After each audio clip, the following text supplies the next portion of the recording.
2 miles away from the surf and sand of Huntington Beach, 3 boys make a grim discovery. It was a Thursday afternoon.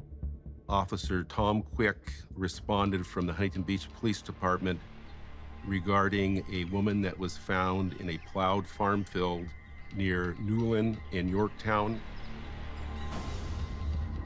The fire department responded and found a obviously deceased female face down in a ditch in that field. She was dressed as if she was going out. She had a leather jacket, black loafer shoes, purple capri pants that were pulled up but not secure. She had a flowered blouse that had been torn open. All the clothing, there were no tags. There was no identifying anything. So the prime question is, who is she?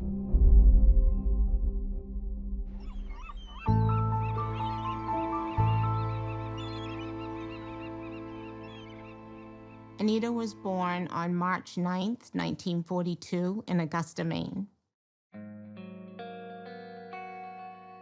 She had 6 brothers and sisters. She was pretty rambunctious.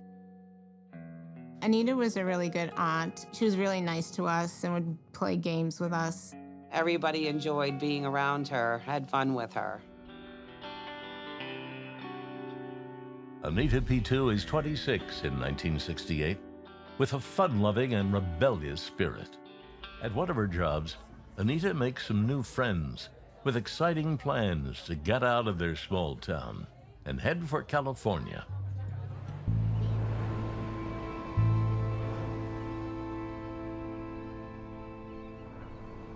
The investigators realize now that they're working with Jane Doe, a victim that is unidentified. Investigators methodically search the area where the victim was found. There was a lot of stuff collected, and one of those items was a cigarette butt that was very close to where it appeared the body dump had taken place. The autopsy confirms that the victim had been viciously assaulted and raped.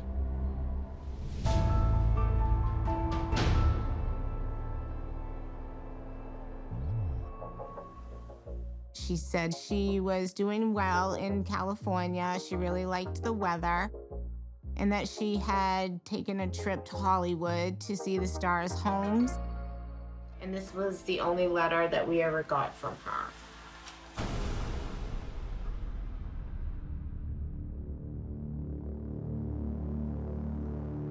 We started getting worried about Anita when we didn't receive any other letters after that. The address on the envelope was Whittier. So my uncle decided to contact the police and have them do a check on her at that address. When police got to the house was abandoned. The house looked like it was a commune that a lot of people lived in because they left a lot of stuff in the house, but nobody's there. And that's all we knew.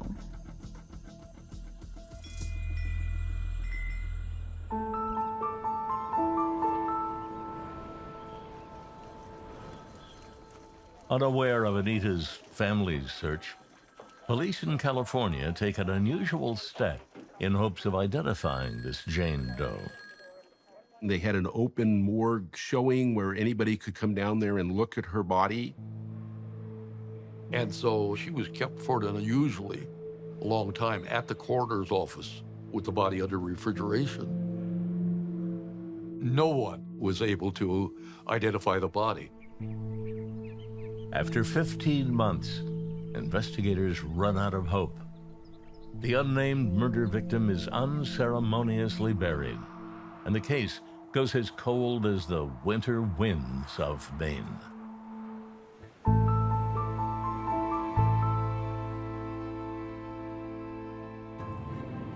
Across the country in California, a new detective reopens the Jane Doe investigation. I dug the case file out in late 2000 and began reviewing it. There wasn't a lot to go on at the time because there were no eyewitnesses to this. I was apprehensive and even somewhat worried that it would never get solved. This was the only cold case I worked where we didn't know who the victim was. Going through the evidence, we found the cigarette butt as well as her clothing.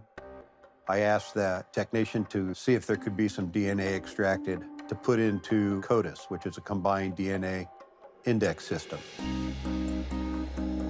He was able to locate both male DNA from the cigarette butt and Jane Doe's DNA from her article of clothing.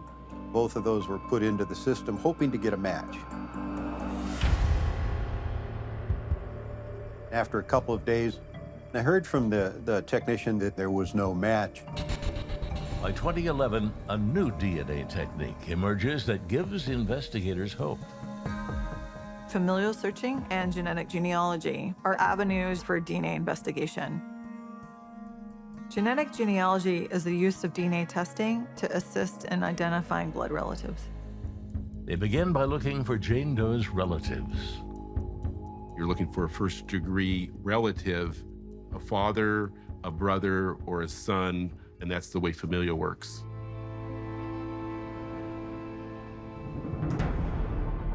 So we found the common thread of a marriage in the family that produced 4 sons.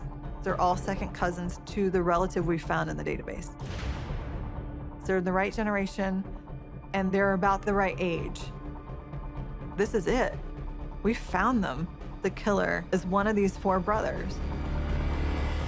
The test results show that the killer is almost certainly Larry, Danny, Michael, or Johnny Crisco.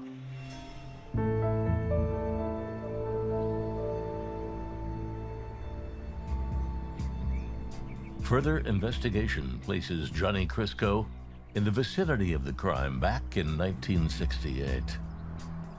And there was a history of him working at bars as bouncers. So we thought maybe he had worked at that bar as a bouncer and she went in to have a good time.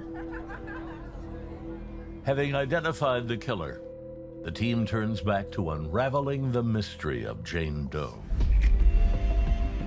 We were always told that with all the testing over time, all the blood off of her blouse was consumed, and it wasn't an option for DNA. But we want to know for sure. Fortunately, the sample has been refrigerated for 33 years, and investigators submit the decades-old blouse for DNA testing. They find the names of a handful of individuals who could be related to Jane Doe.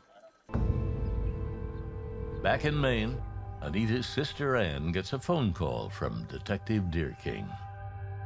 It would have been 9:30 on the East Coast.